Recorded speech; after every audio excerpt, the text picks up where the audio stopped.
Queen Elizabeth I wasn't just a monarch, she was a living myth. She called herself the Virgin Queen, wore elaborate gowns covered in jewels, and ruled with fierce intelligence and authority.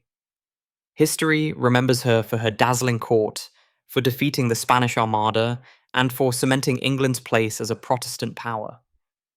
But beneath the iconic image, the heavy makeup, the shining pearls, was a woman ruled by fear, vanity, and obsession.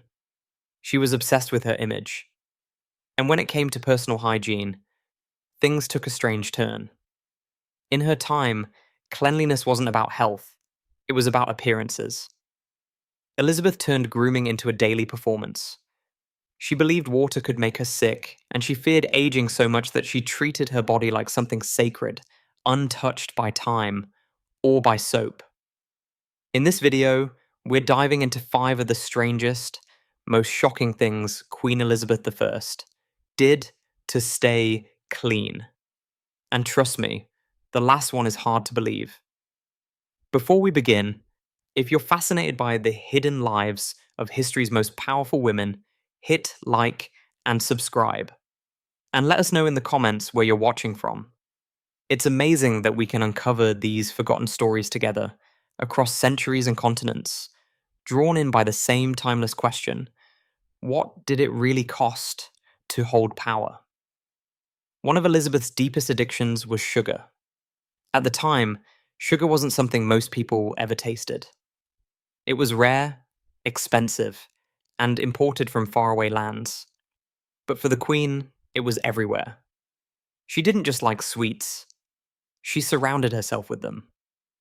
Her royal table featured candied flowers, sugar-dusted fruits, rich marzipan, and syrupy desserts.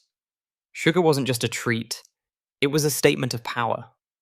Elizabeth used it to show off England's growing wealth, but this sweet indulgence had a gruesome downside. In the 16th century, dental care was nearly non-existent. People cleaned their teeth with twigs, bits of cloth, or crushed shells. The Queen had her own homemade toothpaste, made with sugar and herbs. That's right, she brushed her teeth with the very thing destroying them. Worse still, she used abrasive powders that stripped away enamel. Over time, her regal smile turned horrific. Foreign guests noted it. By the 1590s, her teeth were black, broken, or gone. Her breath reportedly became so unbearable that it made those near her recoil. Some said her speech was hard to understand because of the damage in her mouth. Yet, she refused treatment. She was famously stubborn and afraid of pain. One courtier even offered to have a tooth pulled in front of her, just to prove it wouldn't kill her. Imagine the scene. A nobleman screaming in agony, just to get the Queen to sit in a dentist's chair. What happened after is even stranger. Instead of being horrified by her decaying teeth, the women in her court began copying her. They blackened their own teeth with soot and charcoal to match the Queen's look. In her court, tooth decay became fashionable. If the Queen had black teeth, then black teeth must be beautiful. They came to symbolize status and wealth. The darker your smile, the higher your place in society. That's how far her influence reached. Even rotten teeth became a royal trend. You may have heard the bizarre quote, "I bathe once a month, whether I need it or not." Some say Elizabeth actually said it. Others think it's just a myth. Either way, it reveals how people viewed bathing in the 1500s. Water wasn't trusted. Many believed it could carry illness or weaken the body. They feared it could open the skin to bad air, something they called miasma. That invisible poison was blamed for plagues and other deadly diseases.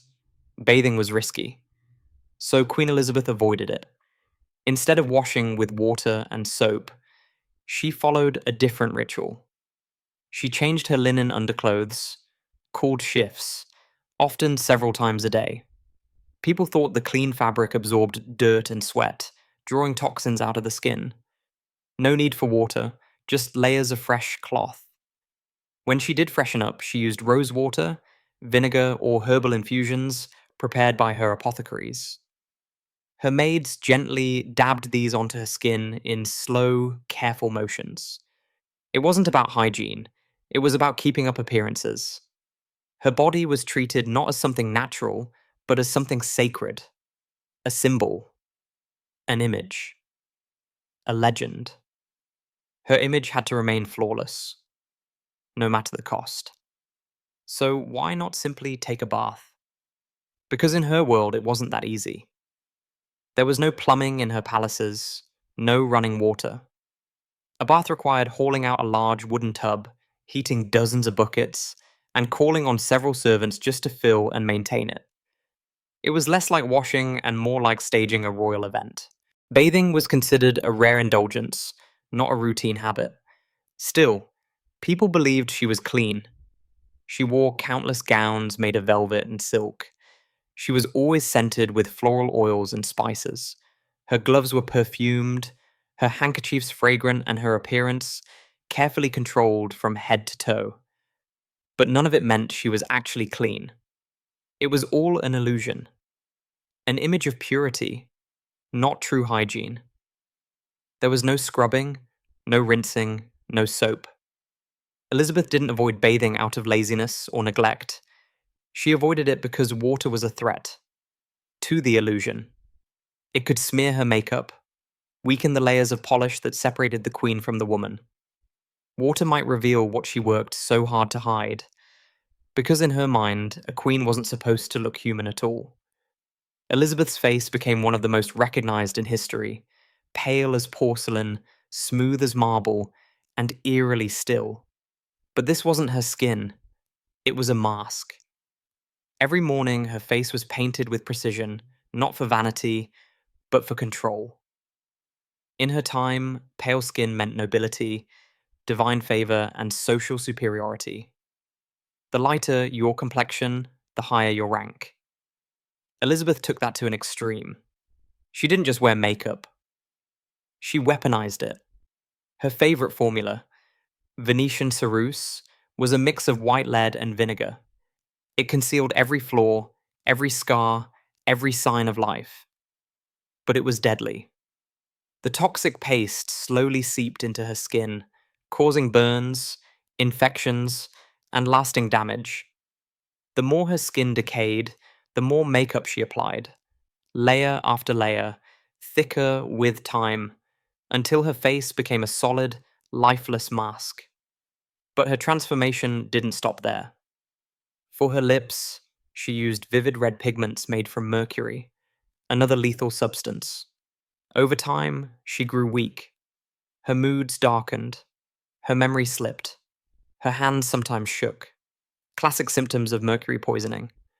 But the queen had no idea, or didn't want to know, that every brushstroke was slowly destroying her. So why keep doing it? Because her face wasn't just hers. It belonged to the crown. It was the face of England. The painted mask gave her power, timeless, divine, and untouchable. She refused to let painters depict her real features. Instead, they were ordered to copy earlier portraits, using official face templates to maintain her eternal youth.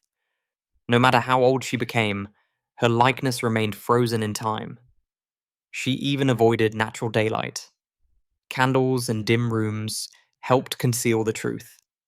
Toward the end of her life, her skin was said to be so brittle, her makeup so thick, that a single touch could cause it to crack and fall away. She rarely washed her face. Why would she? To cleanse it would be to erase the myth, to reveal the aging, exhausted woman underneath. Did she know her makeup was slowly killing her?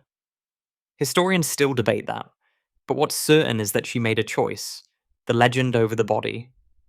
She sacrificed her health to protect Gloriana, the image of the eternal queen.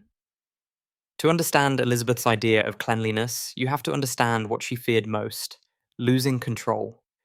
Every scented glove, every painted feature, every drop of rose oil was about power, not vanity. In her world, bathing wasn't just uncommon, it was a risk. Many believed water could carry disease or corrupt the body. More than that, bathing meant exposure. vulnerability, weakness. Elizabeth had seen what happened to women who appeared too soft, too open. Her own mother, Anne Boleyn, was destroyed by the same court that now praised her daughter. Elizabeth learned early that a naked body was a defenseless one, so she stayed covered. Physically, symbolically, emotionally. Instead of washing, she created a new kind of ritual. A scented, sacred cleanliness. Every day, her attendants surrounded her with fragrance, rose water, lavender, vinegar tinctures, and herbal tonics mixed in the palace still rooms. These weren't made to cleanse her skin. They were made to preserve the illusion. The scents she wore weren't for cleansing. They were for disguise. A few dabs behind the ears, a swipe on the wrists, a perfumed handkerchief tucked discreetly into her sleeve, and Elizabeth could glide through her court like a walking bouquet, untouched by the natural odors of human life. She carried pomanders, small, decorative balls filled with spices, herbs, and resins, hidden in folds of her gown or dangling from her waist. Whenever unpleasant smells crept in, she'd lift one to her face and breathe deeply, retreating into the world she had so carefully crafted. These weren't just accessories, they were declarations. I'm not like you. I don't stink like common people. Even her wardrobe played its part in the illusion. Her gloves were soaked in perfume. Her handkerchiefs dripped with oils. Her gowns were stiff and layered to trap scent and conceal the body. She even gave perfumed gloves as royal gifts, tokens not of herself, but of her curated identity. As for her hair, it was almost never washed. Washing was dangerous, especially with the amount of makeup she wore. Instead, her natural hair was hardened with sugar water and egg whites, then powdered. But as time passed and her hair began to fall out, likely a result of years of lead and mercury poisoning, she turned to wigs, especially in shades of auburn, to maintain her signature look. Beneath the powder and fragrance, however, her body was slowly deteriorating. The toxic makeup left her with thin, blistered, and scarred skin. Whispers spread of peeling flesh and a face too fragile to touch. But rather than stop, she applied the makeup more heavily, building up thicker layers with each passing year. Eventually, she removed all mirrors from her private chambers. No one was allowed to see what she had become, not even herself. According to some accounts, one servant's sole duty was to quietly powder her shoulders in private, ensuring no one ever glimpsed the truth. Elizabeth became a prisoner of her own legend. She didn't avoid bathing just because it was inconvenient. She avoided it because water was a threat to the fantasy she had so carefully maintained. To wash was to acknowledge that the body was aging, fragile, and mortal, but she had spent her life convincing the world that she was more than mortal. In her later years, she carried a perfume walking stick. When she passed courtiers who smelled of sweat or illness, she'd lift it to her nose, not just to block the stench, but to make a point. I am the queen. I exist above your reality. Her body was no longer just her own. It was a symbol of power, and symbols had to remain untarnished no matter the cost. For Elizabeth, hygiene wasn't about health. It was about maintaining the myth. From the outside, her palaces looked divine. Towering stone walls, ceilings gilded with gold, velvet drapes, music echoing through grand halls. But behind the opulence was a far uglier truth. There were no modern bathrooms, no plumbing, no clean water flowing through pipes. Beneath the beauty, the palace reeked. Her personal toilet was a luxurious-looking wooden chair called a close stool. On the surface, it appeared regal, but lift the cushion and it was just a ceramic pot collecting waste. This had to be emptied regularly, scrubbed and heavily perfumed, and not by a maid or servant. That job belonged to the groom of the stool. Despite the title, this man was no low-ranking cleaner. He was a nobleman, chosen for his loyalty and discretion. He helped the queen not just with her toilet, but with dressing, secrets, and even political matters. Proximity to the queen's most private moments meant access to real influence. But beyond the queen's chamber, things were far worse. There were no flush toilets, only chamber pots, basins, and bowls, used by everyone from noble ladies to servants. The waste was emptied into underground cesspits or dumped just beyond the palace walls. Cleaning all of this fell to the lowest workers, the gong farmers or night soil men. They worked after dark, hauling buckets of human waste through narrow corridors and slippery staircases, hoping not to spill it. The smell clung to everything, and nothing could truly erase it. To mask the odor, staff burned herbs like rosemary, lavender, and sweet marjoram. People scattered flowers across the floor and laid rushes soaked in oils. But these rushes were rarely replaced, and layers of grime, food, hair, and rot built up beneath them. Even the queen couldn't fully escape the stench. She constantly moved her court from palace to palace, not just for political reasons, but to outrun the rising tide of human waste. No amount of rosewater could fully mask the decay. This was royal life, golden and gleaming on the surface, but rotting underneath. A world where power sat inches away from filth. Where England's most powerful woman lived in constant battle with the smell of her own kingdom. Elizabeth didn't rule by luck. She ruled by design, with pageantry, performance, and illusion. Her hygiene choices weren't signs of laziness, they were strategy. Every skipped bath, every perfumed glove, every powdered wig was a piece of a larger act. In a time when a single whisper could destroy a woman, she built herself into something beyond reach. Untouchable, ageless, not quite human. She understood the danger of exposure. A real face could invite criticism. A wrinkled hand might unravel the myth. So she didn't cleanse, she powdered. She didn't wash, she perfumed. She painted, she posed, and she became an icon. By modern standards, Queen Elizabeth may not have been clean. But by the standards of image and influence, she was immaculate. In her world, water was not a source of health. It was a risk. Soap could not offer what perfume and power could. She didn't just live in legend, she became it. Elizabeth wasn't known for who she was beneath the surface. She was known for what the world believed they saw.